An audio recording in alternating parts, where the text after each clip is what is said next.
इस खबर के प्रायोजक हैं Manohar Lal jewellers, sector 18, Noida, UP. सभापति महोदय, आज मैं बहुत भारी मन से इस विषय के ऊपर अपना विचार रखने के लिए आपके समक्ष प्रस्तुत हूं। एक इस विषय में महत्वपूर्ण बात यह है कि दिल्ली के ओल्ड राजेंद्र नगर में राव आईएएस सेंटर में हुए हादसे पर आज राज्यसभा में जमकर हंगामा हुआ। हादसे पर शॉर्ट ड्यूरेशन चर्चा के दौरान बीजेपी नेता सुधांशु त्रिवेदी ने कहा कि सरकार को जिस गंभीरता से, सतर्कता से उस पर नजर रखी जानी चाहिए थी, वो भी नहीं हुआ। जो घटना हुई है वो पीड़ादायक है। उन्होंने कहा जिनके आंखों में आंसू रहने चाहिए थे, उनके चेहरे पर शिकन तक नहीं आई। छात्रों ने कंप्लेंट डाली, रिमाइंडर डाली गई, लेकिन सुनवाई नहीं हुई। सरकार के कान पर जूं नहीं रेंगी। यहाँ पर लोग अपने जीवन की और राष्ट्र की सेवा की अनेक ब्यूरो रिपोर्ट, न्यूज़ फर्स्ट। पिछले कुछ वर्षों में अच्छा बताओ, पढ़ते पढ़ते बच्चे लाइब्रेरी में डूब के मरे। के लिए नहीं, नए अवसरों की तलाश में ही नहीं, बल्कि कोचिंग के माध्यम से नए कैरियर की तैयारी के लिए भी भारी संख्या में छात्र आने शुरू हुए। उल्लेखनीय बात यह है कि इसके लिए जो कोचिंग संस्थाएं थीं, उनको जिस प्रकार की व्यवस्था सुनिश्चित करनी चाहिए थी, वैसा होता दिखाई नहीं पड़ा। उससे अधिक संवेदनशील बात यह है कि सरकार को जिस गंभीरता और सतर्कता के साथ उस पर नजर रखनी पड़नी चाहिए थी, वो भी नहीं हुआ। अभी जो घटना हुई है वो बहुत हृदय विदारक है और पीड़ादायक है कि एक सैलाब आया जो 3 बच्चों के जीवन को बहा के ले गया, उनके परिवार की आशाओं और आकांक्षाओं को बढ़ा के ले गया।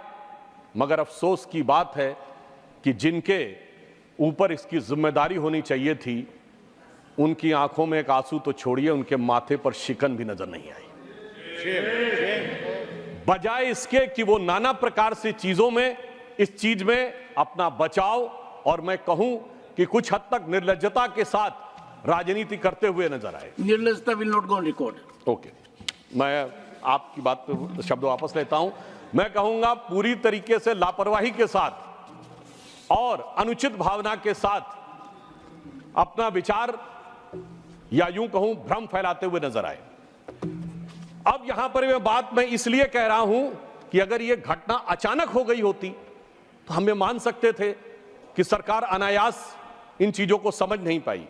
मैं सदन के समक्ष यह विषय आपके माध्यम से रखना चाहता हूं कि इस विषय पे संबंधित छात्रों के द्वारा अनेक कंप्लेंट्स की गई और उन कंप्लेंट्स के रिमाइंडर भी किए गए, जिसमें एक कंप्लेंट 26 जुलाई को एक छात्र के द्वारा की गई है, जिसमें उसने बहुत साफ लिखा है कि वो करोल बाग का निवासी है। राव आईएएस के बेसमेंट में परमिशन के बगैर एनओसी के क्लासरूम संचालित हो रहे हैं। मैं पूरी वो नहीं पढ़ रहा हूं।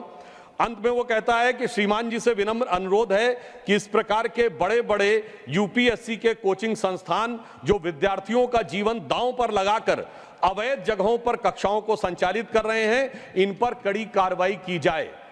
ये 26 जून का है। ये एप्लीकेशन कहां दी गई? ये एप्लीकेशन एनसीटी दिल्ली को रिसीव की गई है, ministry department of grievances description में। Put it on the table of the house also. Definitely हम ये पुट कर देंगे, आप फ्लोर पे रखता हूं। और उसमें रिमाइंडर भी है। रिमाइंडर है, कोई कार्रवाई नहीं हुई, 15 जुलाई का रिमाइंडर। उसमें वो ये कहते हैं कि sir it is very important and urgent to take the action. फिर 22 जुलाई को, एक हफ्ते के बाद, फिर वो रिमाइंडर देता है, sir please take action, the issue of student safety is there. मगर इसके बावजूद सरकार के कान पर जूं नहीं रेंगती है और इतनी बड़ी घटना अंजाम हो जाती है। जी, अब एक और मैं विषय ध्यान देना चाहता हूं इसी बीच में। ये 26 जून से लेके और 22 जुलाई के बीच की घटना है, परंतु इसी बीच में इसी बिल्डिंग को 9 जुलाई को फायर डिपार्टमेंट एनओसी दे देता है। यानी ये कार्रवाई चल रही है। वो एनओसी की कॉपी भी मैं आपके समक्ष रख सकता हूं और एनओसी में बेसमेंट को स्टोरेज के लिए दिखाया गया है। अब यदि वो फायर डिपार्टमेंट ने एनओसी दी है और स्टोरेज के लिए दिया है, तो क्या बगैर इंस्पेक्शन के किया? क्योंकि 26 जून को शिकायत चल रही है और 9 जुलाई को एक दूसरा विभाग स्टोरेज के लिए दे रहा है, तो या तो बगैर देखे हुए दिया गया है या फिर बहुत देख समझकर किसी अन्य अपरिहार्य कारणों के माध्यम से लिया गया है। तो इसलिए हम ये कह सकते हैं कि ये अपने आप में एक लापरवाही नहीं, बल्कि ये एक प्रकार का एक आपराधिक कृत्य है, एक प्रकार की क्रिमिनल नेग्लिजेंस है, जिसमें जानते बूझते बच्चों को उस हद तक उनके जीवन को खतरे में डालने के तक ले जाया गया।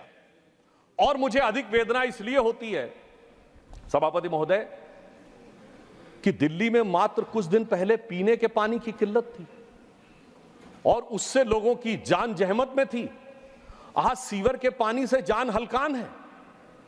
आप सोचिए कि जो लोग इतने लंबे समय से हुकूमत कर रहे हैं और पहले कहते थे हमारे पास ये नहीं है, हमारे पास वो नहीं है, आज तो एमसीडी भी आपके पास है, सरकार भी आपके पास है, और जो कहते थे कि नई राजनीति लाएंगे, वो नई राजनीति कितनी खतरनाक साबित हो रही है और लोगों की जान कैसी हलकान किए हुए है, और उसके बावजूद उनकी तरफ से सिर्फ सियासी बयान है और इसके अलावा कुछ भी नहीं है।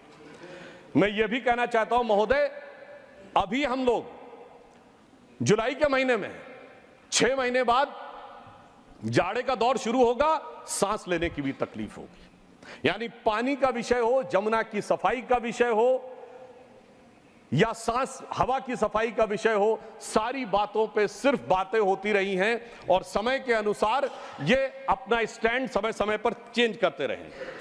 यहां पर मैं एक और बात बताना चाहता हूं, यदि किसी व्यक्ति के साथ कोई हादसा हो जाए, मान लीजिए उन बच्चों के साथ यह स्थिति हुई, आप अस्पताल ले जाना चाहें, तो मैं बताना चाहूंगा कि ये मीडिया में रिपोर्ट अवेलेबल है कि हाई कोर्ट ने इस पे टिप्पणी की है कि बहुत कम। एक सेकंड जी माननीय सदस्य, ये गंभीर विषय है और सदन में 2 बातों का ध्यान रखना पड़ेगा। एक तो आप विषय पर ही बोले और दूसरा मीडिया रिपोर्ट को आधार नहीं बनाए। आप वही सर, ये हाई कोर्ट के जजमेंट को कोट कर रहा हूं। नहीं, जजमेंट की कॉपी आपके पास है, उसकी प्रतिलिपि रखनी पड़ेगी जी, क्योंकि मीडिया में कुछ भी आ जाए उसको आधार मत बनाइए। सर, हाई कोर्ट ने इस बारे में बहुत असंतुष्टि व्यक्त की है पूरा कि जितनी हाई कोर्ट ने इस विषय को लेकर बहुत असंतुष्टि व्यक्त की है कि जितनी प्रकार की आबादी है उसकी तुलना में अस्पताल में सीटी स्कैन की मशीनें बहुत कम है। यह वेल नोन फैक्ट है पब्लिक डोमेन में। और इतना ही नहीं, मैं तो कांग्रेस के प्रदेश अध्यक्ष का बयान कोट करना चाहूंगा, जिसमें उन्होंने कहा था कि 32 अस्पतालों में से 68 ऐसे हैं जहां पर ऑपरेशन थिएटर काम ही नहीं कर रहा है। यह कांग्रेस के प्रदेश अध्यक्ष का बयान। अर्थात ये मैं सिर्फ ये बताना चाहता हूं, लोगों की जान के प्रति लापरवाही का विषय किस सीमा तक है और उस सीमा पर चलते हुए ये स्थितियां इस प्रकार की आती हैं कि नोटिसेस छात्रों के द्वारा हैं, आगाह जनता के द्वारा किया जा रहा है, परंतु उसके बावजूद हमारी दिल्ली की सरकार इस विषय में किसी भी प्रकार का कोई प्रभावी कार्रवाई नहीं कर रही।